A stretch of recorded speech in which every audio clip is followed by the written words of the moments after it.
insert installation and what you need to know. Sometimes as archers we like to, well, we don't really like to, but sometimes we miss. This shaft in particular, it missed. Got in a fight with a tree. Well, although we did get it back, and after I flexed it and checked it, the shaft is still good. What we need to do here is move the camera down so we can see what we're actually doing. Well, I can see what I'm doing, but you guys might want to. If you're watching this, I hope you do.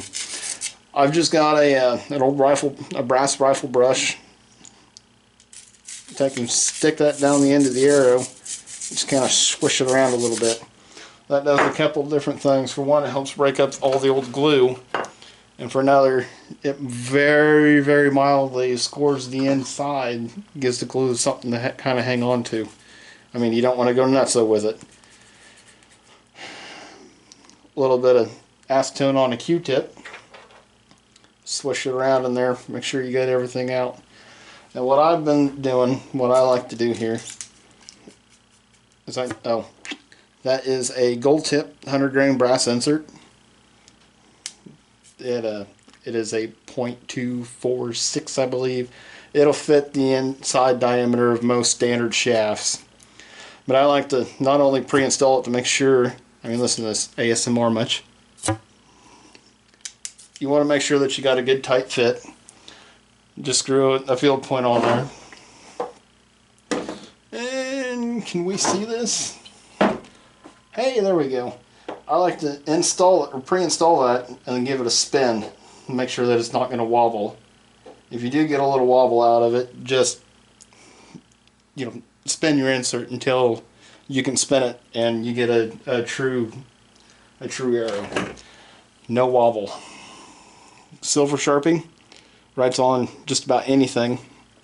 Strings, inserts, shafts, as long as it's not silver. And just take a little mark.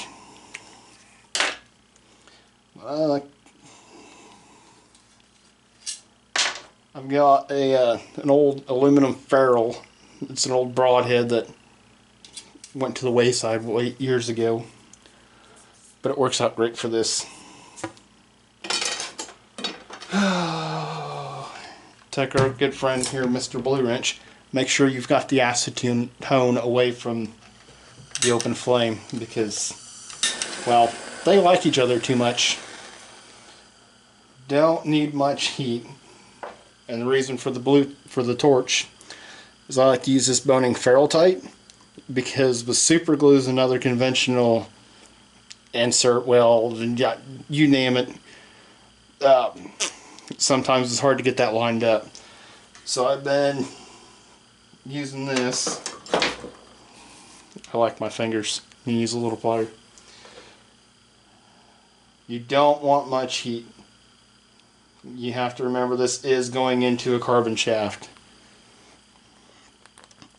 But you just get it warm enough, just enough to warm up or heat the glue, melt the glue. Just like that. Fantastic. Anyway, now we've got our mark here on the end of the shaft. And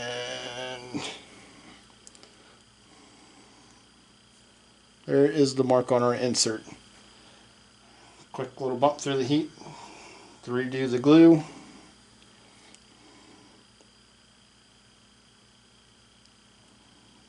Line your marks up. Dunk in cold water.